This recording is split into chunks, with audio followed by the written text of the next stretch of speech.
हाय, मैं doctor Sachin Bansal, SR dental implants and braces centre से। आज हम बात करेंगे थर्ड मोलर्स के बारे में, जिन्हें हम लोग विजडम टूथ या अक्ल दाढ़ भी बोलते हैं। क्यों? क्योंकि ये लगभग 18 साल की उम्र में आती है। ये हमारे मुंह में 4 होती है, 2 ऊपर के जबड़े में, 2 नीचे के जबड़े में। तो अक्ल दाढ़ जब आती है तो यूजुअली हल्का फुल्का डिस्कम्फर्ट या पेन हो सकता है, लेकिन बहुत केसेस में, इनफैक्ट आजकल मेजॉरिटी ऑफ केसेस में अक्ल दाढ़ें मुंह में नहीं आती। क्यों? क्योंकि हमारे जबड़ों का साइज छोटा हो गया है। कई बारी अक्ल दाढ़ों के ऊपर टिश्यू आ जाता है, थिक जिंजाइवल टिश्यू या मिकोसा आ जाता है, जिसकी वजह से वो नहीं आ पाती। कई बारी अक्ल दाढ़ें जो निकलने वाली हैं उनके एंगुलेशंस इस प्रकार के होते हैं कि वो मुंह में आ ही नहीं पाती।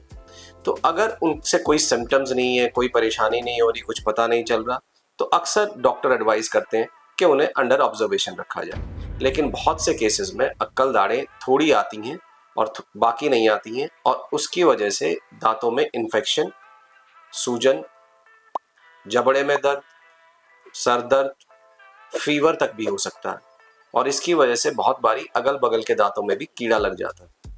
तो ऐसे केसेस में हम लोगों को एक मेडिकल ओपिनियन लेनी चाहिए, अपने डेंटिस्ट को दिखाना चाहिए कि अक्ल दाढ़ की वजह से क्या प्रॉब्लम है, ये इसको कैसे ठीक किया जाए।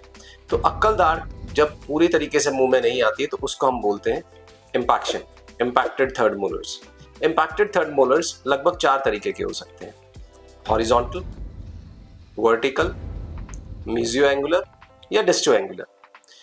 इनका पता कैसे चलता है? इनका पता हमें एक्सरे से चलता है।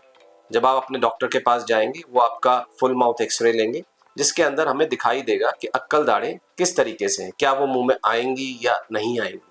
और अगर वो मुंह में नहीं आ पा रही हैं एंगुलेशन की वजह से, स्पेस की कमी की वजह से, तो उन्हें एक्सट्रैक्शन कराना ही ट्रीटमेंट ऑफ चॉइस है।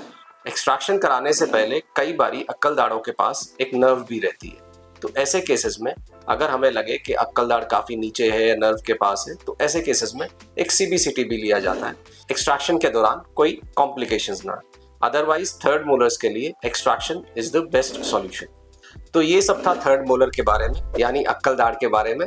और बहुत बारी एक आपने मजाक सुना होगा कि अरे इसकी तो अक्ल दाढ़ नहीं आई, तो इसमें तो अकल नहीं है। तो ठीक है, ये सब मजाक की बातें हैं, लेकिन अक्ल दाढ़ें कई बार काफ़ी परेशान कर सकती हैं। और अगर आप अक्ल दाढ़ों से परेशान हो तो घबराएं नहीं, अपने डॉक्टर से सलाह लें, इनका इलाज संभव है। Thank you.